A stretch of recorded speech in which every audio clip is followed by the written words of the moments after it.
আমরা তো তাকে ফেরত চাই, আইনিভাবে চাই। পররাষ্ট্র মন্ত্রণালয়ের মাধ্যমে আমরা অনুরোধ করেছি, এক্সট্রাডিশন চুক্তি অনুসারে অনুরোধ করেছি, আমরা শেখ হাসিনাকে ফেরত চাই এবং আমরা চাই তিনি মামলার ফেস করুন। সাবেক প্রধানমন্ত্রী শেখ হাসিনাকে ভারতের কাছে ফেরত চেয়েছে বাংলাদেশ, আর তিনি নিজে ফিরতে চাইলে তো কোনো বাধা নেই, তবে তাকে বিচারের মুখোমুখি হতে হবে।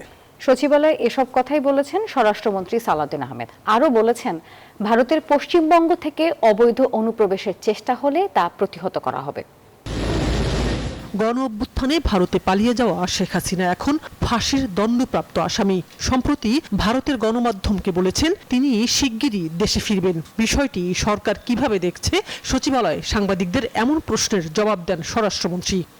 আমরা তো তাকে ফেরত চাই, আইনিভাবে চাই। পররাষ্ট্র মন্ত্রণালয়ের মাধ্যমে আমরা অনুরোধ করেছি, এক্সট্রাডিশন চুক্তি অনুসারে অনুরোধ করেছি, আমরা শেখ হাসিনাকে ফেরত চাই এবং আমরা চাই তিনি মামলার ফেস করুন। তো এখন যদি কেউ বলে আসতে চাই, আমরা তো তাকে চাচ্ছি ফেরত।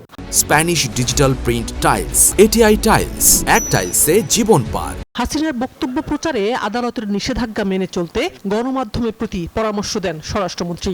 যদি কোনো গণমাধ্যম কোনো বক্তব্য প্রচার করে থাকে, আদালতের যদি কোনো নিষেধাজ্ঞা না থাকে সেই ব্যক্তির বক্তব্য প্রচারের, সেই ক্ষেত্রে পারে।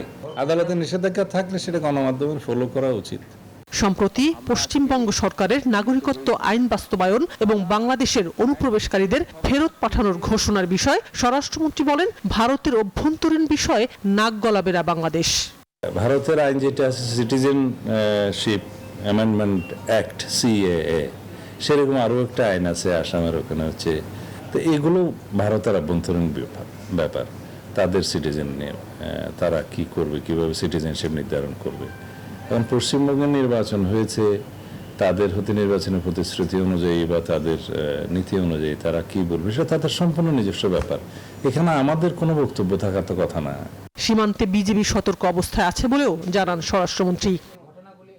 শানাজি ইয়াসমিন, নিউজ 24, ঢাকা।